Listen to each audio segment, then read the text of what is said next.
حبیب مکرم شفیع معظم نور مجسم جان کائنات احمد مجتبی حضرت محمد مصطفیٰ صلی اللہ علیہ وآلہ وسلم کی بارگاہ میں ہدیہ درود و سلام پیش کرنے کے بعد میرے نہایت ہی واجب و احترام بزرگوں دوستوں اور بھائیوں، یہ شعبان المعظم کا تیسرا جمعہ المبارک ہے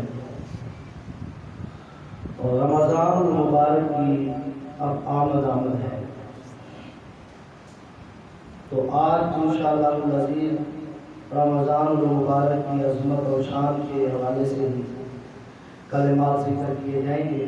اللہ تعالیٰ کی بارگاہ میں دعا ہے مجھے حق سچ بیان کرنے کی توفیق عطا فرمائے اور ہم سب کو سن سنا کر عمل کی توفیق عطا فرمائے۔ ایک سوال اور پھر اس کا جواب، اس طرح میں گفتگو کا آغاز آج کر رہا ہوں۔ اللہ تبارک و تعالیٰ کے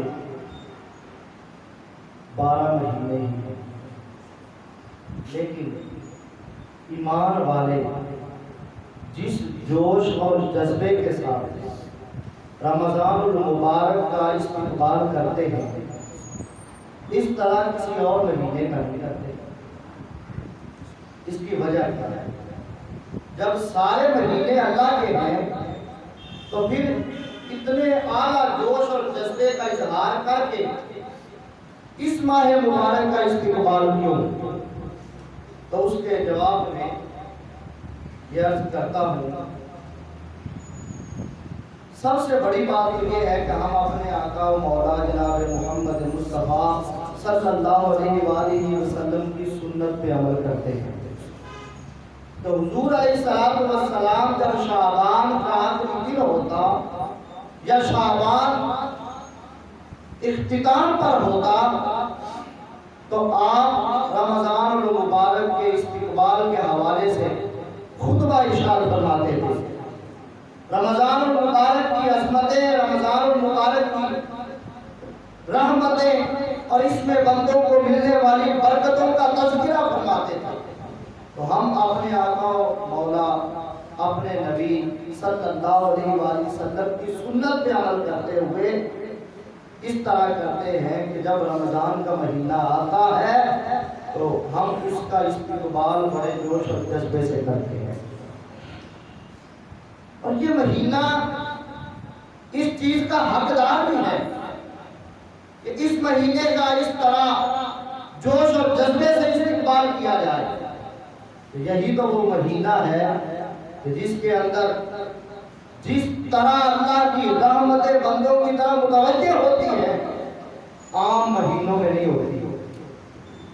اس قدر اللہ کی رحمتیں کہ جب پہلی رات ہوتی ہے تو نبی اکرم صلی اللہ علیہ وآلہ وسلم نے ارشاد فرمایا، پہلی رات رمضان کی شروع ہوتی ہے، اللہ تبارک و تعالیٰ کے حکم سے ایک ندا دینے والا آسمان دنیا پہ آ کر اعلان کرتا ہے کوئی بخشش مانگنے والا میں اس کو بخش دوں، ہے کوئی دعا مانگنے والا اس کی دعا قبول کر دوں، ہے کوئی مجھ سے سوال کرنے والا اس کے سوال کو پورا کر دوں، اور ہے کوئی مجھ سے دعا مانگنے والا دعاؤں کو قبول کر دوں، کوئی بیٹا مانگنے والا ہے بیٹے عطا کر دوں، بیٹیاں مانگنے والا ہے یہ عطا کر دوں، رزق مانگنے والا ہے رزق عطا کر دوں۔ صبح طلوع ہونے تک اعلانات ہوتے رہتے ہیں رب کی طرف سے، اور ایک رات نہیں، جب دوسری رات آتی ہے پھر اعلانات شروع، تیسری رات آتی ہے پھر اعلانات شروع، حتیٰ کہ آخری رات تک پورا مہینہ اللہ کی طرف سے ایک ندا دینے والا آسمان دنیا پہ پہلے آسمان پہ آ کر بندوں کو ندا دیتا ہے اور رب کی طرف سے دعاؤں کی قبولیت کا اور بخشش مانگنے والوں کو بخشش دینے کا اعلان کر رہا ہوتا ہے۔ اس سے بڑھ کر اللہ کی رحمت کہاں ہمیں ملے گی؟ جی تو اس مہینے میں یہ رحمت عام مل رہی ہے، اور اس سے بڑھ کر یہ رحمت کہ جب افطاری کا وقت ہوتا ہے، حضور علیہ السلام فرماتے ہیں ہر روز افطاری کے وقت اللہ تبارک و تعالیٰ 60,000 جہنمیوں کو جہنم سے آزادی کا پروانہ عطا فرماتا ہے۔ ہر رات ایسا ہوتا ہے۔